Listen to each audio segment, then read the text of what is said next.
You are listening to the Pencil and Paper Podcast Network.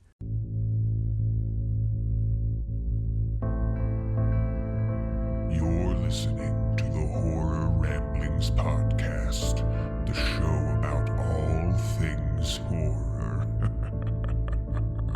We hope you enjoy the show.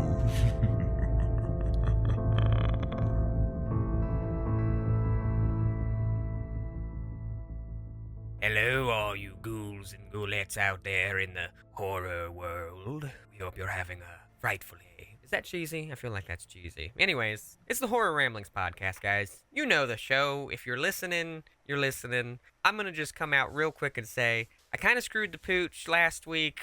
The episode got released a little later than it should have. Some stuff happened. It's life, guys. I'm sorry. So, however many of you out there are listening, appreciate the patience, but you know who I am. I'm Les. More importantly, here's Steven as well. Hey, Steven, how you doing today? Hello. I'm doing fabulous as can be, I suppose. You know, that's all we can ask for, really, anymore these days. I mean, it is what it is, I guess. Mm-hmm. But before we hop into anything, which I kind of just... I gave a lot of subject matter very shortly to you today, because it just came to me. So... You know, sometimes we prepare the show ahead of time, sometimes, but other times we just kind of just jump into it.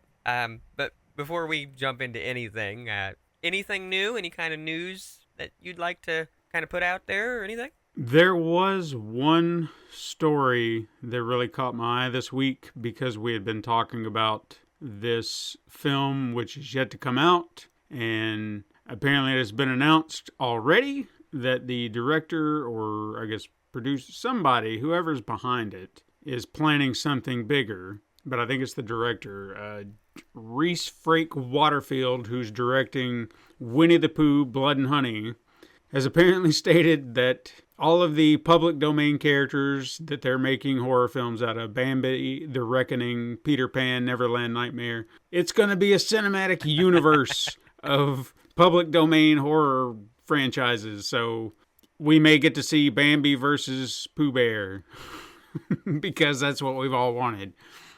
I saw a post about the Peter Pan film, and supposedly they're going to make Tinkerbell like a heavy set, overweight, like crack whore or something just nuts, completely out there. And I don't know. I really hope there's like a joke in there somewhere where they like ripped her wings off or something. That's all I can say. Funny enough, based on what I've always heard that her description was in the original book, she was supposed to be round or plump, I guess, whatever the proper terminology would be. Yeah. And obviously no interpretation of Tinkerbell has ever been that, so they're aiming for accuracy. I give them credit. I mean, you know, nothing wrong with that. I remember seeing a post somewhere about Peter Pan, and they were like, you know, if you think about it, you know, they show Peter Pan taking these kids off to this amazing place where they never grow old and everything else, and it's like Peter's really an angel of death if you think about it, and when he tells the kids to jump out of the window, they fall to their deaths, and they technically never have to grow up. Mm-hmm. It's morbid, but when you think about it, it's got some accurate truth to it, and yeah. I mean, it's kind of sad, like the overall story of Peter Pan. A lot of people don't know this because I just don't think people like look into it. But you know, the original book that was written, it was inspired because of a death. A child had fallen through the ice somewhere, and there's a statue of that kid, and there's a placard on that statue that makes reference to him never growing up, to him always being their boy. And Peter Pan was sort of based off of that. That was their way of kind of keeping him alive. Now, if they do a Peter Pan horror film,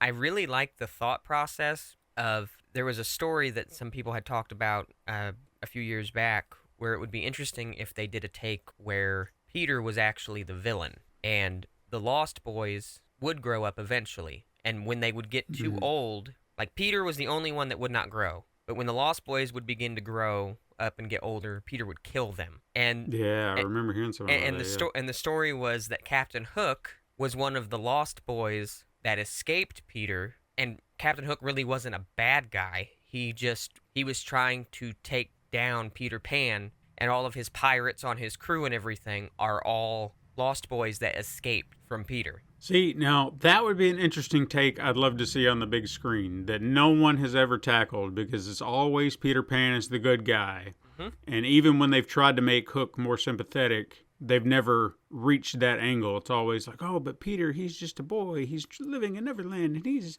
a good boy. No, make him a psychopath. Yeah, I mean, that's what I love about these characters becoming public domain. Like, there is a chance that somebody could grab a hold of that and do a twist on it. Mm-hmm. You know, it's just like, I remember back, I think it was the 90s, they did a Pinocchio horror film. Yeah, I remember that, yeah. And the movie in general, it's not a very good movie. I mean, it's okay. No. You know, it's watchable, but it's really cheesy. But my favorite scene in the whole damn movie, the girl, one of the girls in it, she's holding the door shut so that he can't get in. And he's lying, and I'm not gonna hurt you. I just want to be friends, and blah, blah, blah, blah, blah. Well, his nose is sharp on the end, and it stabs through the door, and it stabs through her hand. And, you know, he's trying to get her to let go of the door, but I'm like, if you're going to do a killer Pinocchio movie, and it's cheesy like that, why not take some of these other films and make the characters more sympathetic, like Hook sympathetic, like what we just talked about? That would be an epic movie. It really would. So yeah.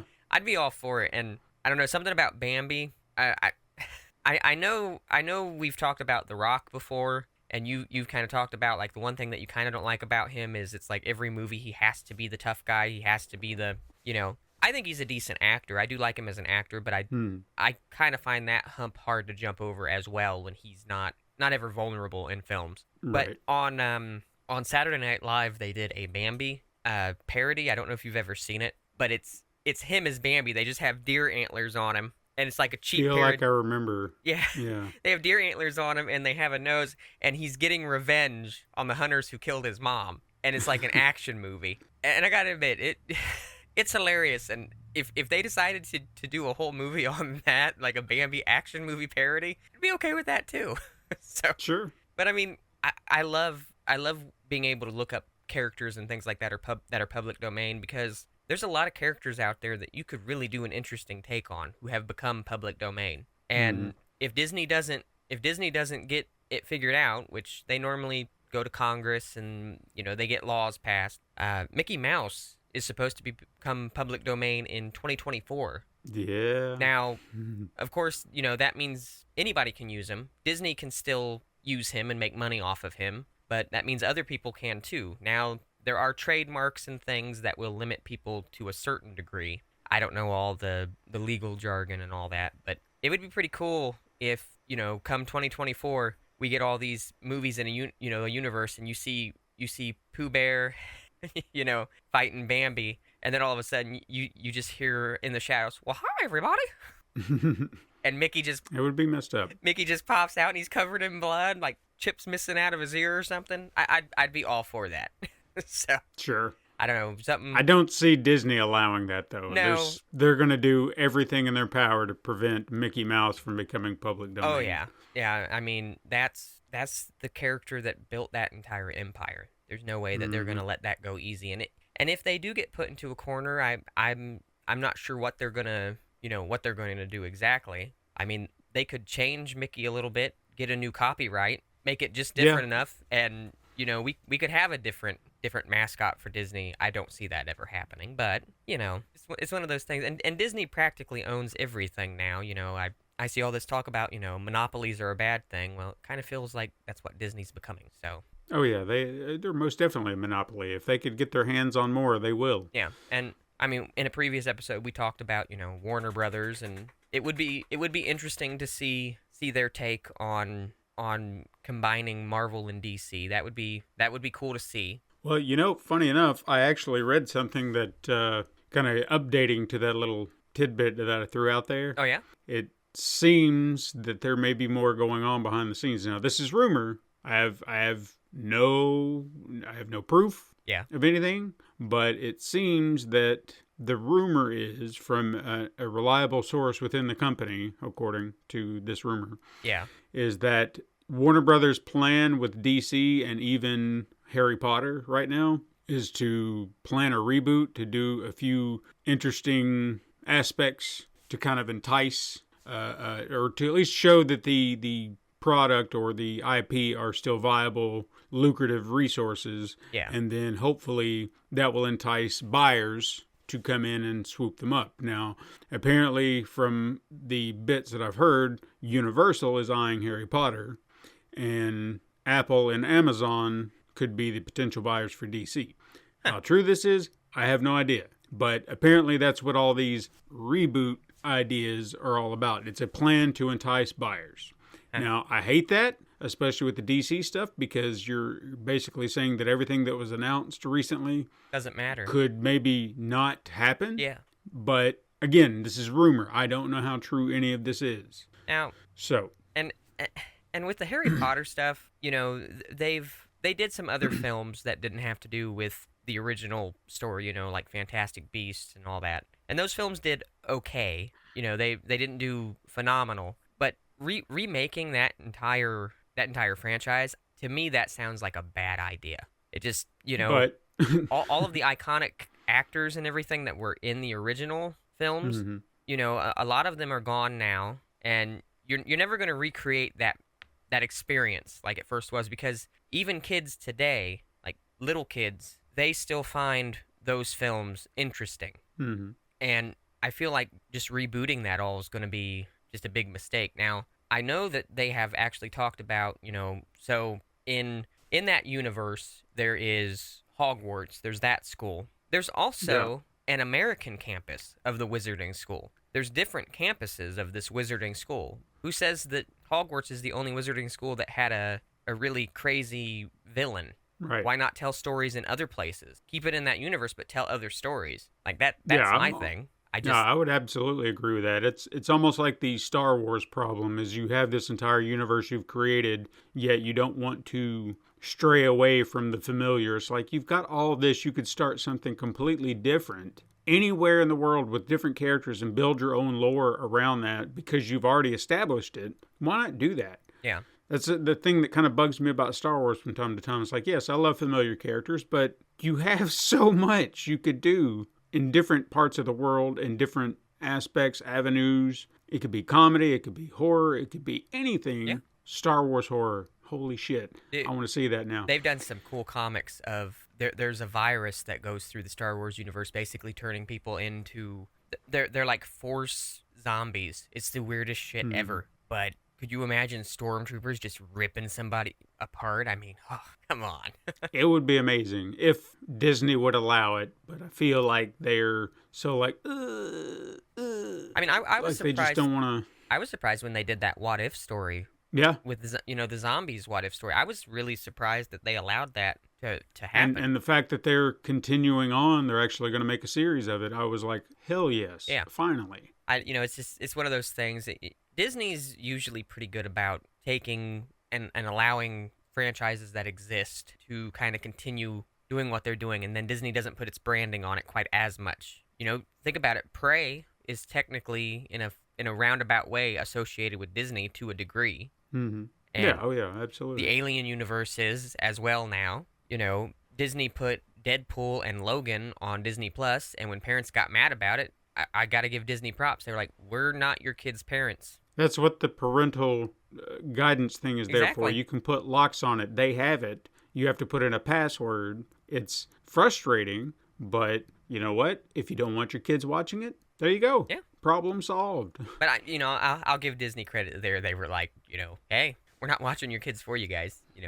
Just do it. Now, the fact that they've done that means that they need to go back and unedit Daryl Hannah's ass from Splash. And I know that's a minor thing, but come on. Well, it's just like Lilo and Stitch. Yes. There's yes. There's a scene in that they edited it out. It's a very small scene. Lilo's hiding from her sister, and she hides in the dryer. And they edited the dryer out and made it look like she was hiding like in a cabinet or cupboard something. with a pizza box. Yeah. Yeah, and it's just like it's really not that big of a thing. Most kids aren't even going to think about that. Well, you even think about a lot of the cartoons that we watched growing up, or at least I know that I watched, whether it be Looney Tunes, Tom and Jerry, a lot of that stuff with the most hyper-violent kind of stuff that you'd ever seen, but it's cartoon violence. Yeah. It's not bloody, it's not gory, it's just intense, things that you would think, oh shit, I might not want to take a shotgun to the face like Elmer Fudd or something like that. But I never once thought, man, I'm going to go take a shotgun. I'm going to put that in somebody's face and just pull the trigger and see what happens. It's like I used to sit there and watch Tom and Jerry. And one of my favorite episodes, they tell Tom to be quiet so the baby can sleep. And Jerry is doing everything to make Tom scream. And he hits Tom in the hand with a hammer a couple times. And I don't remember exactly what he does. He goes to scream, and he screams into something, and then he throws it outside, and just this big explosion of the scream comes out. It's like, that's hilarious, but I'm not going to hit somebody in the hand with a hammer to see if they can do that. It's a cartoon. Yeah. It's supposed to be silly. I mean, everybody wants to talk about people dressing in drag and stuff. Bugs Bunny's the original drag queen as far as I'm concerned. Oh, yeah, for sure. It's just, I don't know. It's one of those things, but man, I don't even know. The shit people get all bent out of shape about. I don't know. It's just, it's nuts. But speaking of studios and things, I saw a post, because, there's more remakes and they talk about rebooting things. I saw a post the other day. It was some producer in Hollywood. They basically said, they're like, the reason Hollywood keeps rebooting and remaking everything is because we know it makes money. When the new stuff starts making money, then we'll start investing in the new stuff. And I thought about that, and I said, well, if you're not going to give the new stuff a chance to make money, how are you going to know if it's going to make money? Right. I mean, it's crazy to think about that. Like, there are a lot of people who go through all kinds of crap to get their films made, and somehow their films make it. They make it big, and then people realize, man, that's crazy. Mm-hmm. And in a weird way, that kind of segues me into what I wanted to talk about today, going through a lot and still surviving. Right. I know I kind of just put this idea out here right before we started recording, which I feel bad about. But I was thinking about this the other day. There are some survivors of horror films who they take a beating. They get messed up. And I just thought of another one. But I thought it'd be interesting just to kind of talk about some of those characters to a degree. Okay. And I just thought of another one. I can't think of his name, but the guy that survives in Hostel, in the first Hostel. Yeah. He gets tortured, gets his fingers cut off, and he still manages to escape and get revenge on the guy that tortured him. Mm-hmm. I mean, brutal. brutal. But I don't know. I've been thinking about this for a little while now, and I think the thing that made me think about it was talking about final girls who survived. Do you have anybody that comes to mind? Because I just thought of another one that's not on this little list that I have. But well, the first name that popped into my head would have been Sally Hardesty, being a survivor who was the final girl in Texas Chainsaw Massacre. She witnessed all of her friends die. She got tied up, tortured, just the mental anguish she went through. And depending on what part of her story you want to follow, we're not following.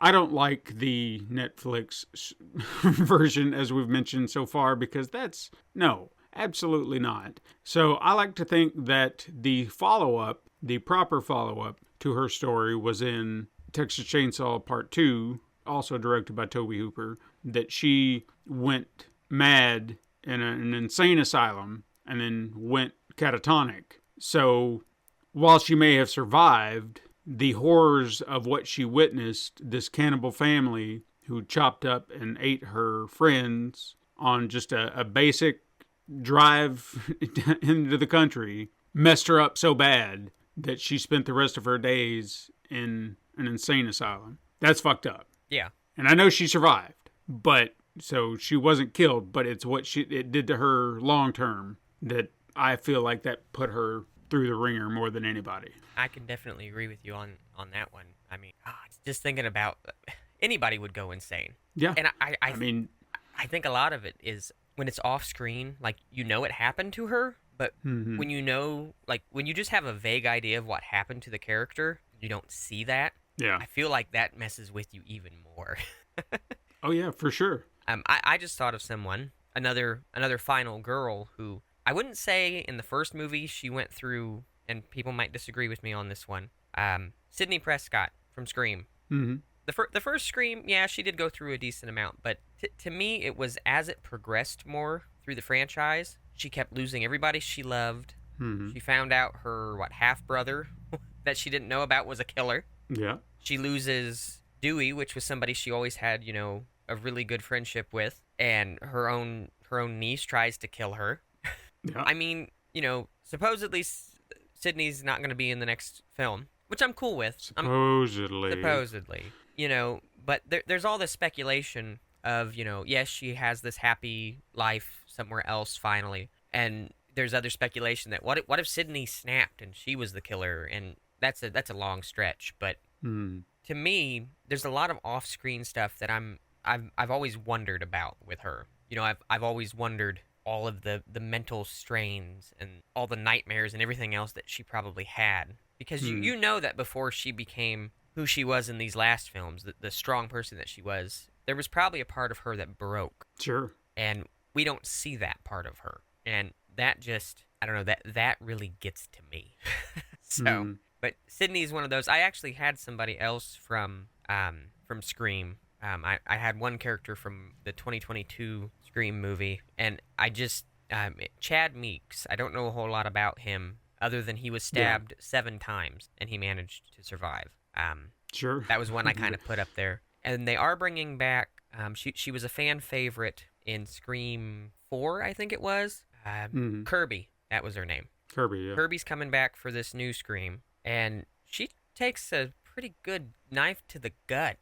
Yeah. It was surprising that she was still alive. Yeah. But again, they never showed her die. Exactly. So I get where their argument comes with, yeah, she made it. Why not? Yeah, I mean, and I liked her as a character, and I'm actually pretty excited that they brought her back. But I thought she was done for. I really did. And I'm sure that there's an interesting. And they probably won't get into the movie.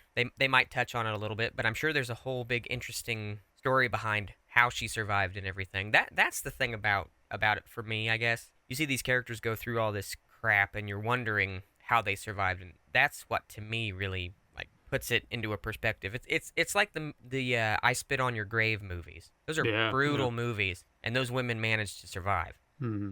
I actually have another movie that's kind of like that with a survivor, but I think she goes through the ringer a little bit more. So, but All right. I'll let you name something. I'll come back to that one. I feel like I'm taking over here the conversation.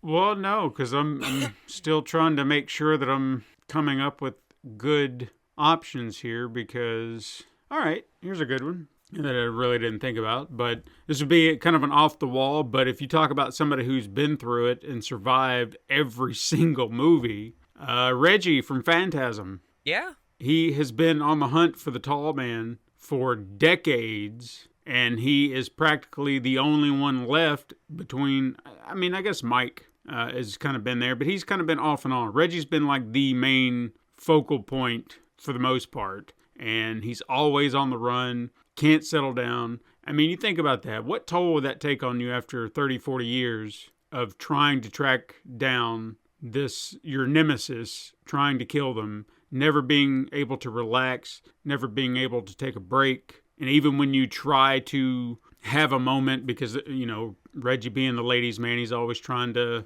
get with some lady, and then it's taken away from him. So, I mean, nonstop, this man is just on edge, having to fight for 40 years. Man. I mean, I feel like that would take a toll. The fact that he has any sanity left is amazing, to be honest. Because I feel like at some point you would have just been like, I can't do this anymore. I'm just going to kill myself. But he doesn't. He continues to fight on. So maybe that speaks more to his desire to finish this task versus just giving up and just saying to hell with it. Yeah, it's like he's sacrificed his whole life for this. For this one crusade. Yeah. I mean, I love characters like that because you feel for them. Like, you question why they continue to do it. But you also, you feel for them, and you're like, I couldn't imagine spending all that time trying to do that. Just Yeah, oh yeah. Speaking of kind of obsessive fighters of evil, we have Dr. Loomis, Halloween, one of my most favorite characters in that entire series.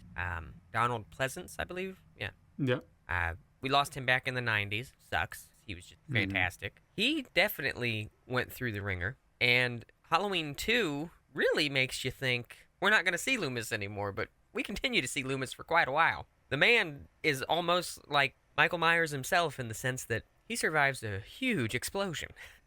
Yeah. But And to be fair, he was supposed to die.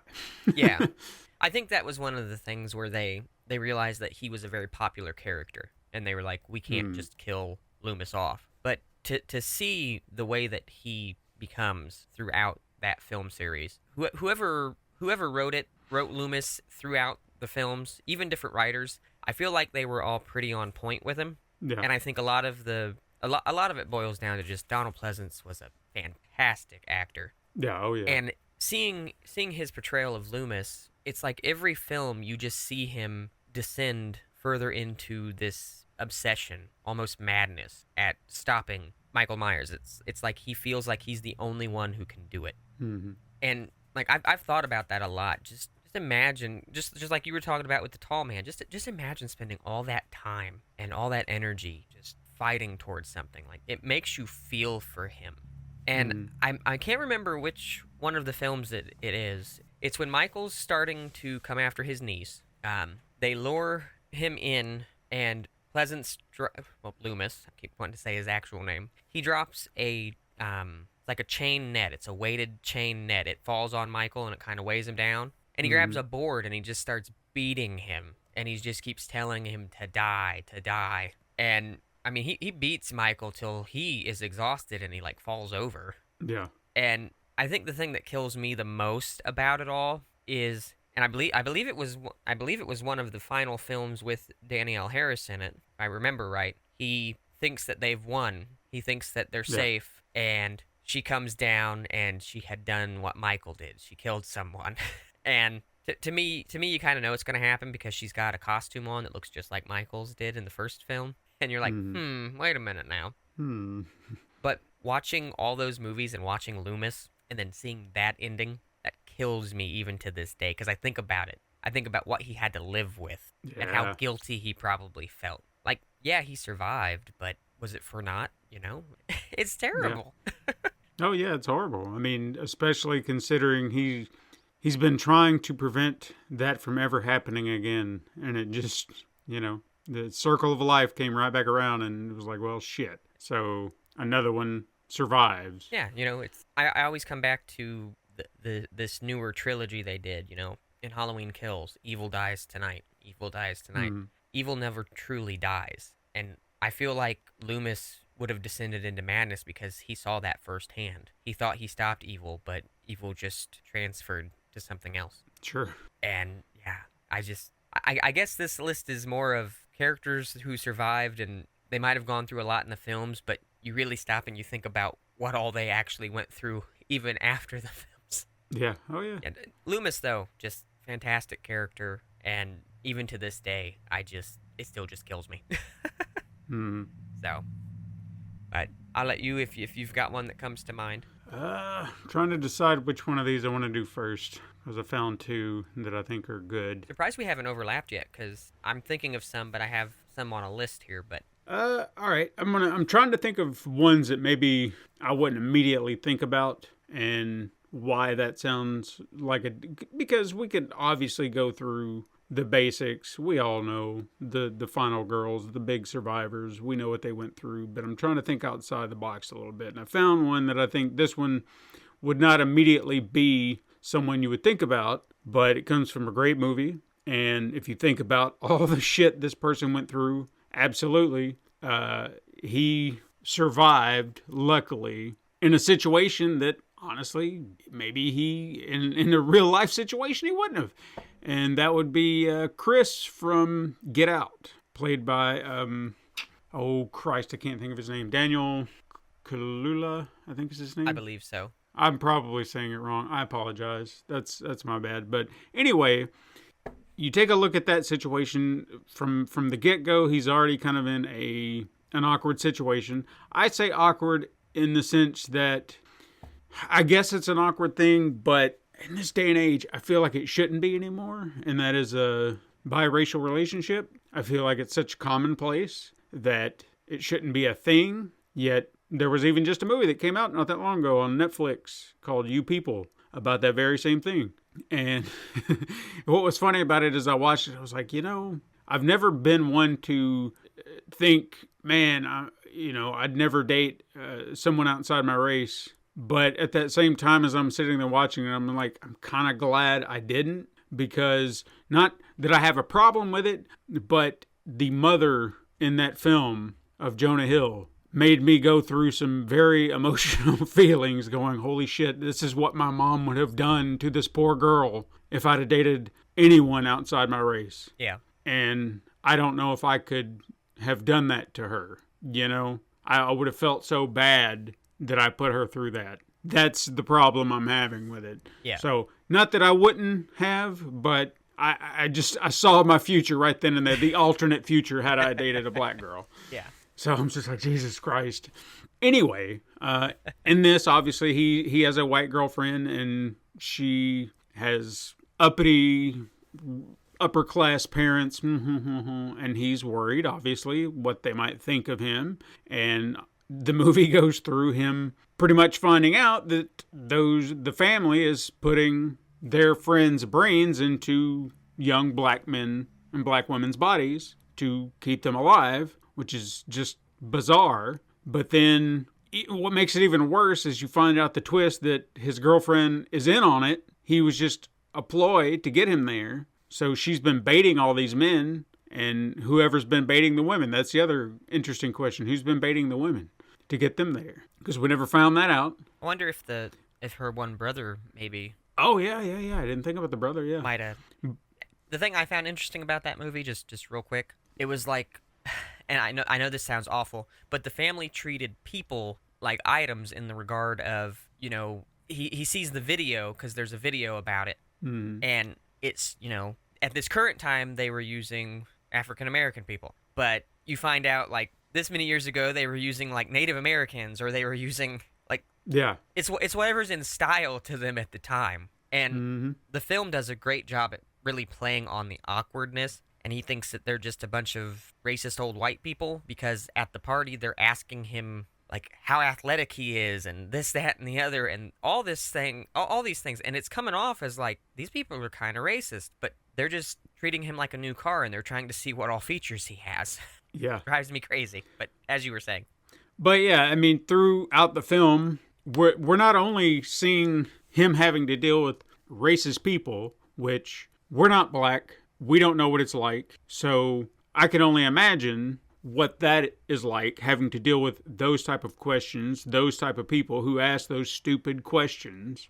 And then to find out that his girlfriend was in on it, that was already another shocker. So now he feels alone, and that he's not going to find a way out. Yeah. He gets his buddy to come help, or at least he's trying to get her to come help. But then, to cap it, to think that this is it, because it could have ended badly. And I applaud Jordan Peele for giving a happier ending versus the natural ending we all probably could have predicted, that he would have been shot and killed by this cop who pulled up on them, and his girlfriend was there saying, oh God, look what he's doing to me. And we all know the strife in America and police officers and black men. What do you think was going to happen? I thought he was going to be shot and killed. Yeah. And I'm sure he did too. But he luckily got saved by his friend Rod, and she was shot and killed there, and they got away. But actually the officer was his friend, so that's why it worked out. But in any other situation, could have gone south pretty quick. Yeah. So just everything he went through that day, every situation could have ended badly for him in many, many instances, whether or not he got brain fucked by this family or shot and killed by a police officer who thought he was doing something to this white girl and got immediately pegged just because of the color of his skin. Again, I have no idea what that's like. I can't even begin to imagine. Yeah. But just thinking about it from my perspective, it sounds terrible. Yeah. And genuine horror in life outside of the brain fucking, but who knows? There could be some family out there that knows how to do hypnosis and get bodies into people's heads, and I don't know. There's weird shit in the world. Just from thinking about him and thinking about what it would be like after all of those events. Two things come to mind. One, I would just want to stay away from everyone for as long as possible. And two, if I finally started coming back around people, I don't think I'd ever date again. Yeah, probably not. Like, that would just kill it for me. Mm-hmm. He's like, no, I think I'm good. Yeah, that was one of those movies. I definitely when he started fighting back, and getting revenge on the family, like I was rooting for him, and when he was killing these people that were trying to do this to him, I'm just sitting there and I'm like, oh, you can kill him more brutally than that. Come on, really let him have it. Really let him have it. Yeah. You know, you really feel terrible for him in the movie. And that was one of those movies, like, I the first time I watched it, I wasn't completely in it. Mm-hmm. And then I came back to it and I watched it again. And I actually, you know, I had the time to sit down and really focus and watch it. And it took on a whole other meaning that second time I watched it. And I really thought about that. And I'm like, you know, this movie came out at the perfect time to really show what it's like for people of, you know, a different skin color. You know, and like you said, the relationship between cops and black men is definitely a complex one, and this film touching on that really, I think that hit a lot of people, and I think that's a lot of what brought the film success. Was it really did play on those uncomfortable things that still exist, that shouldn't exist, and you feel for the character. Definitely a good one. That was one I didn't even think about, so that's a good one. It's a real good one. Yeah. Now I have one. Well, before I get into this one, the one that I was telling you earlier, that's kind of like I Spit on Your Grave. There's a movie called Revenge. It's okay. Yeah, I think I know it. It's like I Spit on Your Grave, but it happens in the desert. They shoot this woman. They beat her. They push her over a cliff, and she falls and gets impaled on a tree, backwards on a tree. If I remember right, the tree gets. She somehow manages to. She has something on that's reflective, if I remember right, and she actually MacGyvers it and catches part of the tree on fire, so it snaps. Oh, yeah? Crawls through the desert, and she gets herself sort of fixed up, and she goes out and she seeks revenge on these people. But I could not imagine going through any of that. I'm not going to touch on this one a lot. It's one of those films. The only way that I can explain it is go out and watch it, because it has a lot of the same themes as I Spit on Your Grave, and that's a very uncomfortable movie. It involves rape and murder and just torture, and these poor women get put through the ringer. But the only thing that I find justifiable about these films, these women prove to these men, I am not some weak person because I'm a female, and they mess them up. Yeah. So I'll just leave that one at that. I just wanted to touch on that one. That's just one of those ones you have to watch. But I have one, and as soon as I say this, I know you'll understand right where I'm coming from. Paul Sheldon. Oh yeah. Yeah. That's a good one. Misery. Fantastic film. Kathy Bates is amazing in it. Paul Sheldon is a writer, and Kathy Bates' character, I cannot seem to remember her name. I'm just going to call her Kathy Bates. Annie Wilkes. Thank you. Annie Wilkes just so happens to pick him up off the side of the road after he gets into a car accident. He's really weak. She actually takes really good care of him. Mm-hmm. And then she finds out that he is killing off her favorite character in the book series that he writes. And that is when shit hits the fan.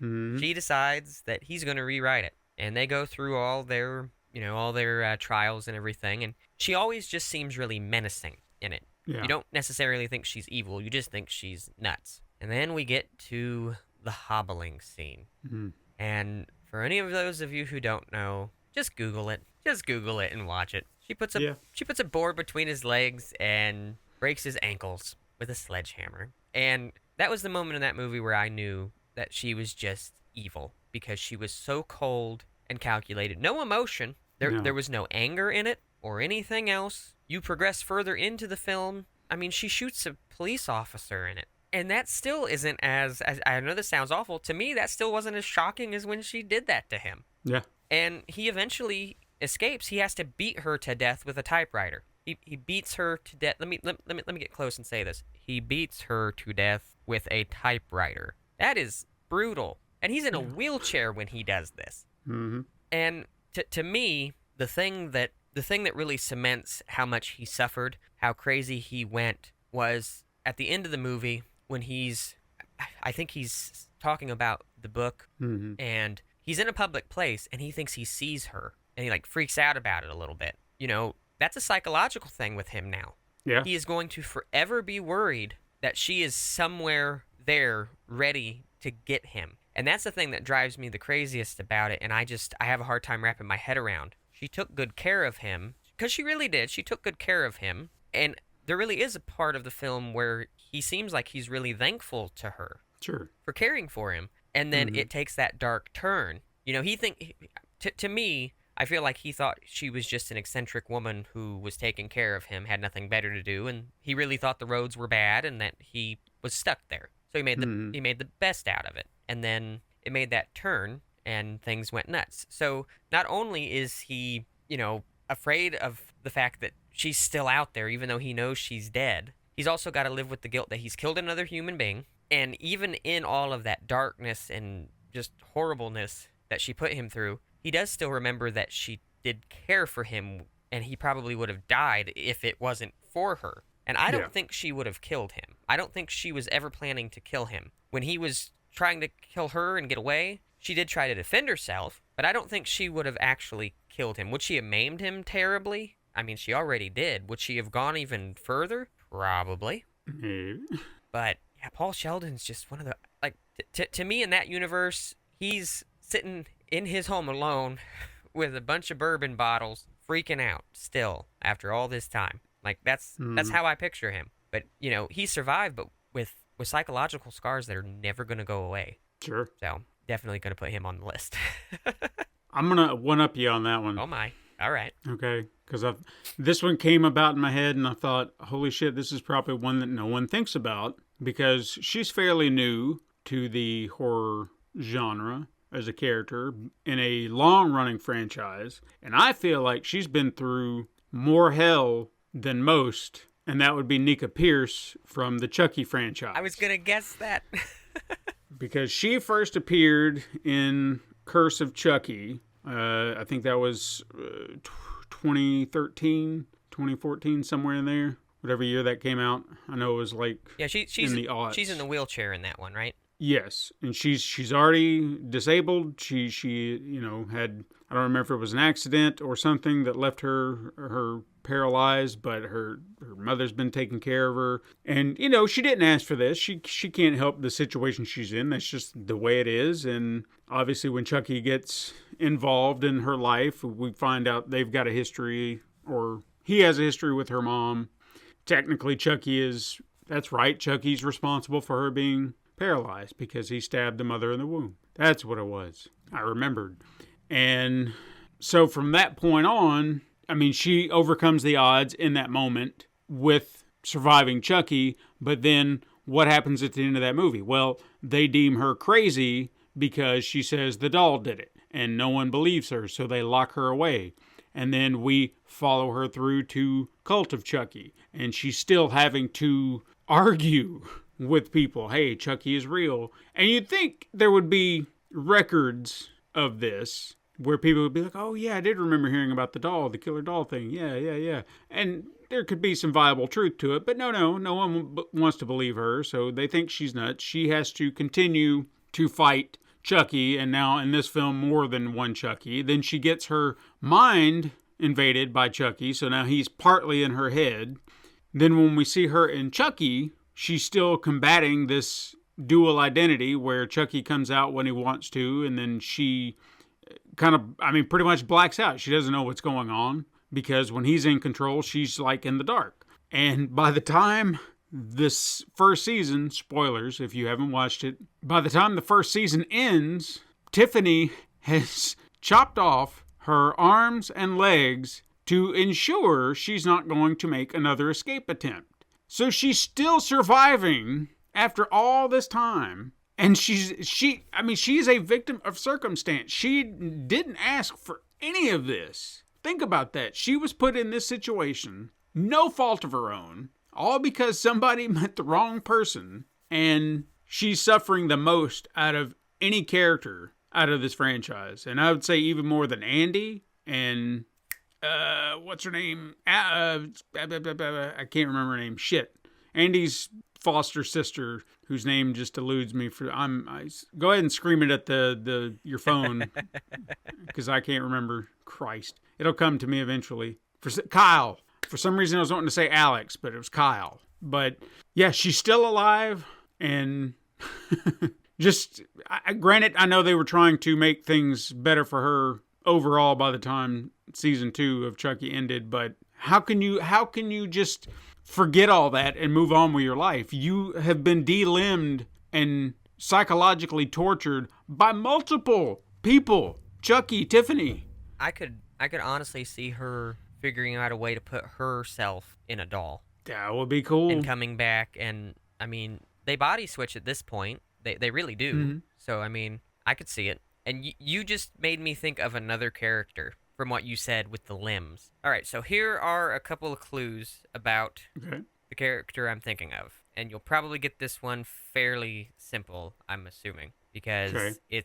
I'll just say this, Kevin Smith directed it. Tusk. Tusk, most definitely. Talk about one of those movies that just catches you off guard. Oh, yeah. So the character in it, Justin Long plays him. It is Wallace Brighton. He's a blogger, and he goes and he interviews interesting people. He's going to interview a man about his old stories about, I believe it's like the war or whatnot. Mm-hmm.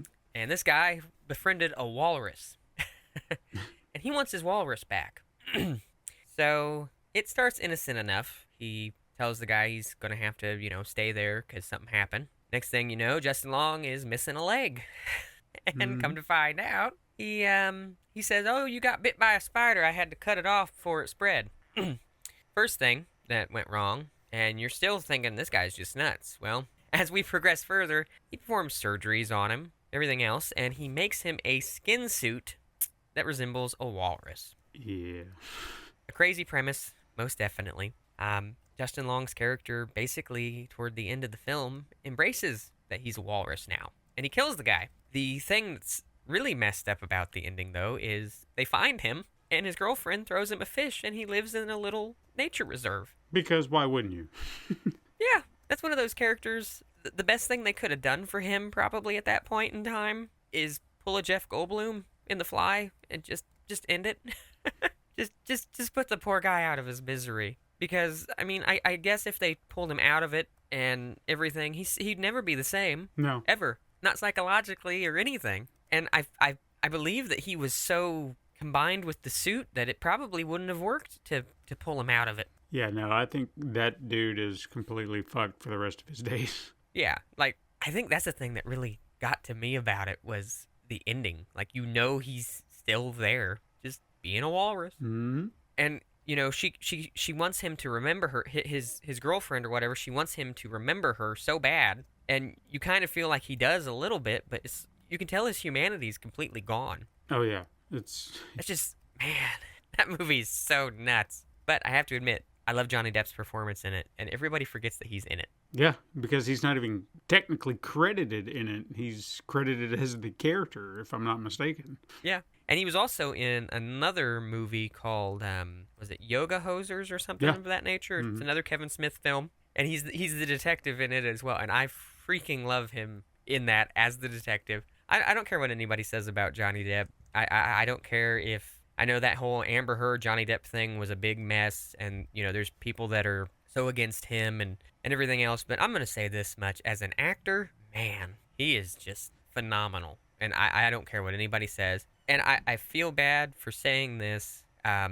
There's another actor that I really liked, and he was under a bunch of scrutiny, and, like, fuck him as a person, but the movies that he come out with were fantastic, and I feel so terrible because it's eluding me because I haven't talked about him in a long time. He was in House of Cards, Horrible Bosses. Kevin Spacey. Yes, I like Kevin Spacey as an actor. I've liked his roles. I thought he was a good actor. Is he a very good person? Not really, but, No.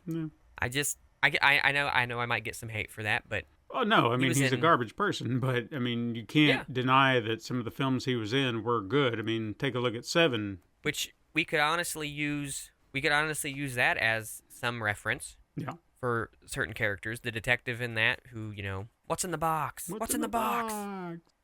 That's a bum deal for that guy. Mm-hmm. And another character, just real quick, in that, it's, was it gluttony? Or trying to think, they find the body and they think they're dead and they're still alive. Do you remember that scene? Vaguely, like it's there, but I can't Yeah, they get right down. It looks like a corpse. They get right down in its face. They're looking, and they start, and they're screaming and everything. They Yeah. die later, but could you imagine still being alive like that? Like, oh, Yeah. Ugh. oh my goodness. Now, do you have another one that comes to mind? Because I have the one that I was telling you. You know, technically they die, but I mean, by all technicalities, they're all going to die. yeah, technically this one does die in the film, but they are resuscitated. Yeah.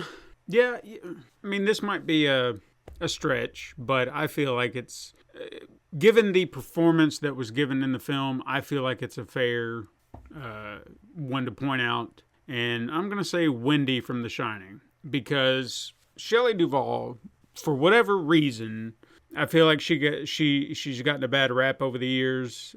I give her a lot of credit for being a great actress. I've heard the stories of the shit she went through, and if all of that, and I have no reason to believe it's not true, because it seemed like it ran her out of acting altogether, like she just didn't want to do or deal with a lot of this stuff. So just the behind the scenes stuff alone gives her a lot of credit for being one hell of a survivor in The Shining, because she's not only a woman who's just looking to help her husband, support him, even though he has a history of alcoholism and abuse. She's still a doting wife for this man who really does not deserve a second chance, in my opinion, because this isn't just some little slip up. This sounds like he's hurt his son because of his alcoholism. He's hurt his wife because of his alcoholism. He's probably been unfaithful to her, no telling how many times, whether that's a product of the alcoholism or not. But then you have to ask yourself, so is it the alcoholism that's spurring on his visions? Is it the house itself? Now, granted, I mean, it's a ghost story, so we could say, sure, it's just the house getting into him, the ghosts and whatnot, or manipulating him. Fair. But assume that's not the case. So we're just talking about a man who went down, who pretty much had cabin fever, and his alcoholism and everything just, or lack thereof, because I think they said that there was not a drop in the place at all. It was just the ghost that made him think he got a nice drink. Whatever it may be, the man went insane, unlocked some deep, dark roots inside of his own self, and he tried to kill his wife and his child. And she survived, despite the fact that there really was no way out of this snowed-in hotel. But she still found a way out through the with the snowplow, snowmobile, whatever you want to call it. But she went through the ringer because this man was chasing her through this house or through this giant hotel with an axe, with the intent, not the thought, the intent. I'm going to kill you. I'm going to kill our son. And she made it out. And you feel that fear because of what Shelley Duvall puts on screen. Again, regardless of whether or not it was genuine trauma that they put her through or not, she's selling it, and it's very real in a lot of cases. Oh, definitely. And you could even put her son in the same vein. Sure. As that, you know, he suffered quite a bit, and even in Doctor Sleep, which is a movie everybody should see. Mm-hmm. Have you watched Doctor Sleep? I've actually got it on 4K. Yeah, it's just, spoiler alert, he doesn't survive at the end of Doctor Sleep, but, you know, it really plays on all of his demons, and he became like his father, and he didn't want to. In a sense, he did become like his dad in quite a few ways. And I don't know, the suffering that he went through in the film, along with the mom, I think it sticks with me a little bit more. Like, I love Shelley Duvall, and Hollywood really did screw her. You know, I watched an interview with her a while back, and she was like, I used to be beautiful, and she used to, and she, like, was so down on herself, and these people were like, you're still beautiful. And she's like, no, I'm not. She's like, I look like a fucking monster. And I'm like, you know, she's also a lot older now and everything else. It's like, you can't win it all there, you know? Yeah. But I guess the son kind of stuck with me a little bit more in the film, just because of the fact that he was a child. Like, she stuck with me as well, but something about him. But there's a movie for you just full of people suffering. I mean, even Jack Torrance, even though he was going through all this, he was slowly descending into madness, and yeah, he doesn't survive, you know, but it's just a movie where everybody is just being put through hell. Yeah. and they don't all deal with it like they should. Of course, The Shining made for a great Simpsons parody. It did. One of those parodies that you have to watch. It's actually the scene in that episode is probably one of my favorite scenes out of The Simpsons, bar none, is when he's walking up the stairs. Give me the bat. Give me the bat.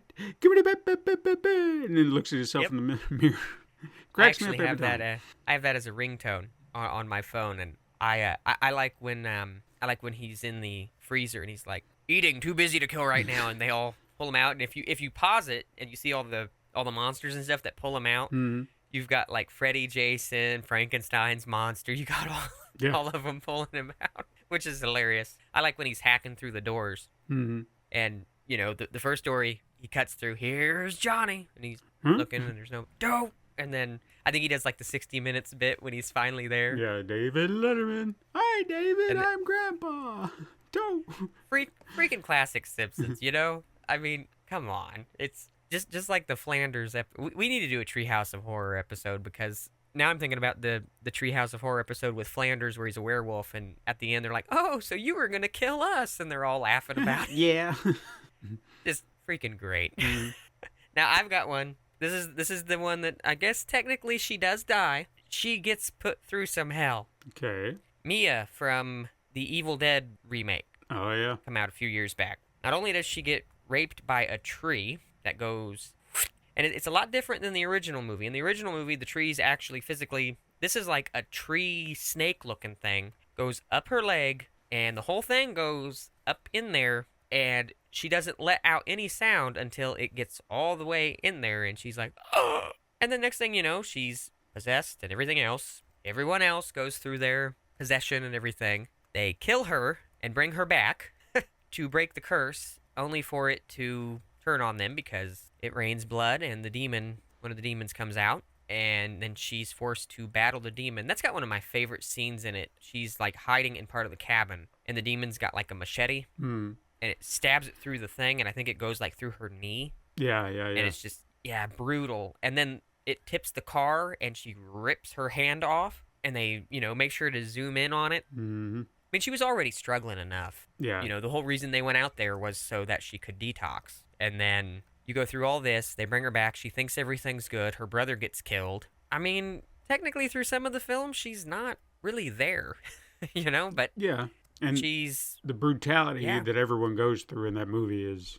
Like, I was even talking to my other co-host and avid Bruce Campbell lover, Lace, from Super Mega Crash Brothers. We actually discussed Evil Dead because, obviously, with Bruce Campbell being in them, she's a fan. And she did mention that the remake was the hard watch for her, not because Bruce wasn't in it. Of course, obviously, we know he was at the ass end of the film, but it was the graphic nature of the horror itself. Like, they went full on, make you uncomfortable brutality, where everything is just like, God, why are you doing this?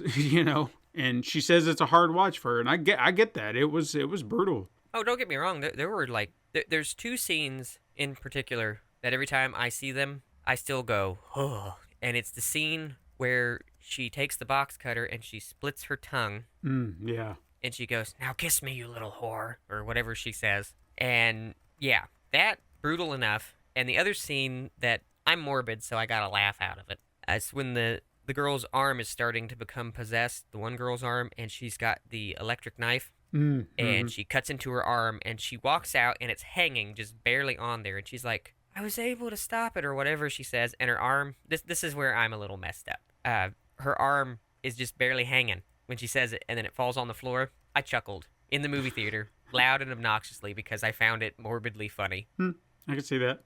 But yes, the gore in that is next level, and this new Evil Dead that they're coming out with, it looks like it's going to be right up there. I hope with so, it, with the gore. And it looks promising, and I really like the idea of getting away from the cabin. Because when I think of the cabin, it makes me think of Bruce Campbell. And I think they made the right call in the book. I mean, the book's not limited to the cabin. It's not limited to that spot. Right. The book can go anywhere. The cabin was just the location where the book was originally found by the teenagers. The person that actually found it, who knows where they found it. But, it's, I don't know. I think it's going to be interesting. I think it's a smart move to change the scenery. It's just like we were talking about with Prey the other day.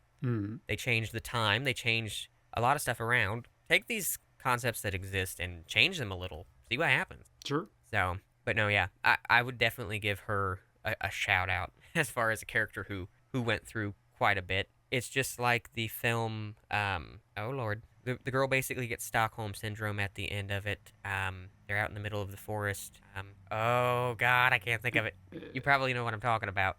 I'm actually drawing a blank too. They burn all the people in the barn in one part. Like if people get over a certain age in the village, they jump off of a cliff. Christ, I know what you're talking about too. Oh, I can't think of the name. Shit. Midsommar. There you go. Yes. That's another character. She survives, but she is so broken at the end that he just embraces it. She becomes part of it. Yep. And just like a guest we had on the show a while back, he was in the Wrong Turn remake. Janie Morrow, the Wrong Turn remake. The survivors of that, I would put them on that too. Sure, yeah.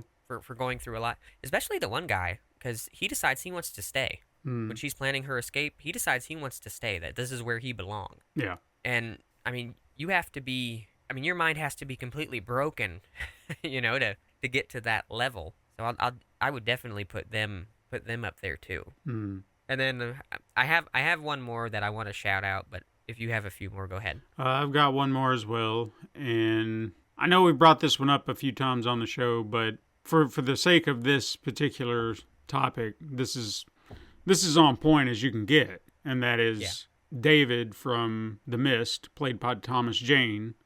I mean, what more can we say? You talk about being a survivor who goes through the ringer, and I mean, if you haven't seen the movie, if you don't remember us talking about it, you really need to go see it before we even start talking about it. Just stop and go watch it, because this is one of the better Stephen King adaptations done by Frank Darabont, who did The Green Mile and Shawshank Redemption. And this was, Jesus Christ, the ending is, that's what makes it so hard to watch, because everything up to that point, I don't want to say it's standard fare, but it's, I mean, for the most part, it's what you'd get out of a typical type of movie like this, where I can't really think of anything that just, it's a unique tale, trying to figure out what's going on out into the mist, and people are just kind of trapped. So it's a nice kind of contained set, if you will. It's an enjoyable film. Yeah, but that ending really is what really makes it a difficult watch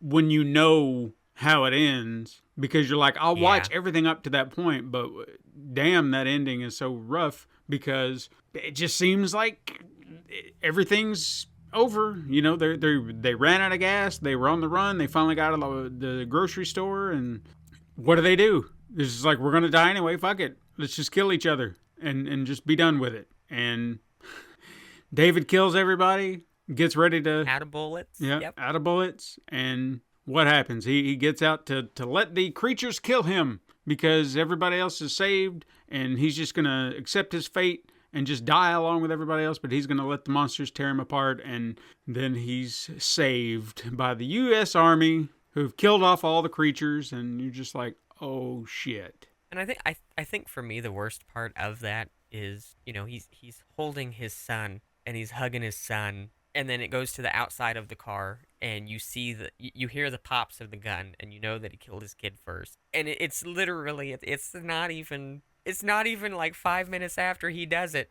he steps out, and then I would have waved the gun at the military guys and made them shoot me, or stepped in front of a vehicle at that point. Yeah.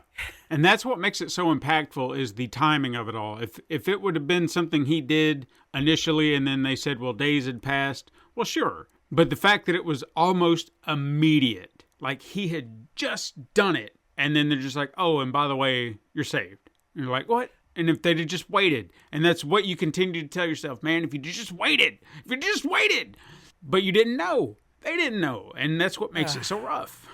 Just talking about it makes me just, It's hard. But anyway, yeah, David. This one's not going to top that one, because honestly, nothing tops that. But I'm just going to give it a shout out just real quick. The movie Crawl, we've talked about it. It's a surprisingly good film. But man, the dad in that, you have to give him props. He makes sure his daughter's safe. Guy loses an arm in the process. I think he gets tore up a little bit more, if I remember correctly. Yeah, But, he got. man. Yeah, he started off with or no, I guess that was her that snapped her ankle or her knee or. I believe so, yeah. But no, But, he got it. Yeah, he gets messed up in that movie, but, you know, I think that if I remember right, they were both really good swimmers. Yeah. And that was like something that they used to bond over. Mm-hmm. And like him losing his arm, that impacts that aspect of them doing things together. But obviously losing your arm is going to impact your entire life. But just, I don't know, going through all that and being attacked, I feel like being attacked by an animal like that would be enough to just really scar you anyways. Sure. So, yeah, I wanted to shout Crawl out. That way, if anybody out there listening has not watched it, they should. Yeah, if you have not watched that movie, for God's sakes, that is one of the best creature feature films in recent memory that I've seen. You know what's sad? The only other film about like gators that I really remember enjoying, other than Crawl, this gives you an idea. Lake Placid, which was also good. Yeah, I think that's one that gets underrated. Yeah, that is a fantastic movie. And if you love Betty White and you want to hear her curse, definitely a movie to watch. Plus, it has my favorite line that I've ever heard Betty White say. She's looking at the cops and she goes, "This is where if I had a dick, I'd tell you to suck it." Yeah. Yeah. No, Betty White. That was a definite surprise, but again, it had good pedigree behind it. I think David E. Kelly, who is responsible for like a slew of popular shows like Ally McBeal and Boston Legal, and those are just a few that I can remember off the top of my head. I'm sure there are more, but I think he wrote the script, and that kind of gave it a nice punchy element to it. And then you look at the cast. I mean, you got Bill Pullman, Betty White, as you said, then Oliver Platt, who's that dude. He can make shit funny. Like, it's just his deadpan timing, delivery of everything. Like, he's solid comedic actor, so he kind of brings that. And I think there was a line in that movie that was one of Katrina's favorites. Is they were trying to lure the alligator with a cow or something like that, and obviously the alligator was not enticed, and he just looks at it and says, "You disappoint me, cow." And then it's a simple line, but it's just he's phenomenal. Real quick, speaking of Lake Placid, do you have your web browser up? Do you have a window open? I do. Something that I appreciate about the film, and you'll just have to look up real quick. Type in Lake Placid 1999 puppet. This is what I appreciate about this movie so freaking much. Oh, wow. That is cool. They made a giant freaking alligator puppet for it. It's cool. Which is just amazing. Mm-hmm. Which they don't do anymore. And that movie still holds up because they understood even more then that if you do practical effects with a little bit of CGI, because back then CGI was pretty limited, you get fantastic effects. It's just like Jurassic Park. They had a giant T-Rex that they made. It was a giant animatronic. They did some CGI work, but come on. I mean, that still holds up today and looks great. Yeah. And go ahead. Well, I was just going to say, I wouldn't recommend any of these sequels with a lot of these. It's why I'm kind of hoping that I don't hear anything about a Crawl 2 straight to video, because I feel like I would just taint. Yeah. It's kind of like Deep Blue Sea 2 and 3, which sounded like remakes of the first one, but with a smaller budget and less famous people. Yeah. And the first Deep Blue Sea, that's another one of those movies that's really, really good. Yeah, I enjoyed it. Like, yeah, I had no complaints about it. You get your ridiculous, like, shark movies. Like, I think The Meg was kind of crazy. Yeah. But that's what you expect when you see it. Sure. You expect it to be crazy. I know Kristen Stewart was in a movie not too long ago. It was an underwater movie. I think that's what it was called. I think so. I think it was called Underwater. If you get the chance to see that, I don't know if you have. It's one that's been on my radar because I have heard people talk about it, but I've not gotten to that point. Yeah, it's kind of to me it's kind of slow in its pacing a little bit, but the reveal at the end, I mean, you're basically seeing Cthulhu to a degree, and it is awesome. Interesting. But with giant monsters like that in movies, you expect them to be. When I go to see when I go to see a Godzilla movie, I expect to see a giant monster movie. Sure. When I see a creature feature, I expect a little bit of fear and things like that. But yeah, no, I would definitely definitely give Lake Placid and Crawl some credit there. So, Right. but yeah, that giant puppet's just awesome. It's pretty awesome. So, but I don't have anything else. If you don't, I know I kind of like sprung this one on you today. No worries. I do want to give a shout out. Now, granted, this might not be a survivor that went through the ringer, but a survivor who got out just in time that I have completely forgotten about. And I think a lot of people don't ever think about this character because the movie sets up that obviously this should be somebody who gets killed, but doesn't. And I don't know if you remember from Friday the 13th Part 2, Ted Bowen, kind of the nerdy redheaded guy, he goes out to the local bar and he never comes back. Therefore, he survives because he decides to party out in town as opposed to go back to the camp. And that's how you do it. Just leave the murderous area and you'll survive. It's very simple. Yeah, that would definitely be the right call. Yeah. I would say. And he didn't even know he was in danger. It was just like luck of the draw. He was like, I'm going to stay. And, so Who knew? that's how you do it. Who knew partying could save your life? Right? And that's usually the thing that kills you in the movie, but it's the location. That's the key. Always about, and see, that's one of those horror movie tropes I think is funny, and they poke fun about it in even in Scary Movie. They're like, that's why you white people always die. You guys always go investigate. We're getting the hell out of here. Like, it's kind of true. Truth. It's like, oh, a strange noise in the woods. I'll be right back. Well, you're dead. You already said you'd be right back. Mm-hmm. But yeah, I don't have anybody that I can think of who left just in time. But That might be that'd something. a fun one. Yeah, that would be something to explore because I can't think of any myself. He's like one of the rare few that I was like, holy shit, he did just not go back. So he narrowly escaped with his life and didn't even realize it. And I would also love to do characters that were lucky to survive because there's plenty of those. Sure. Oh, yeah. But yeah, I don't have anything else right off the top of my head. So if you want to do what you're best at and tell the people where to find us, because I butcher it every time. No worries. Ramblers, let us know who your favorite survivor who went through the ringer is on Twitter at Horror Ramblings. I'm sure we've missed some. I was trying to dig deep into some ones that I couldn't think of, but I think we had a few interesting, notable, non-common threads. I think we hit a few.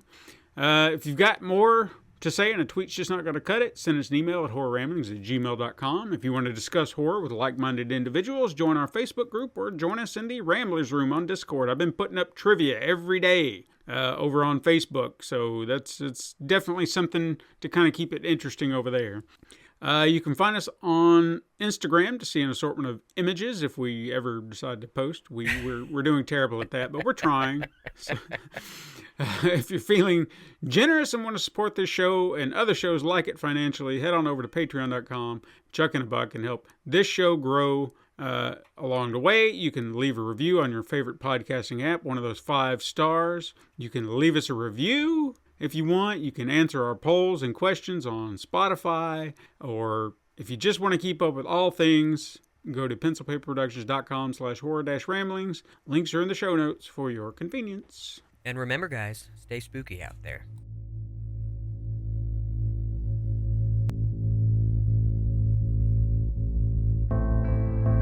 This has been the Horror Ramblings podcast. Join us next time for even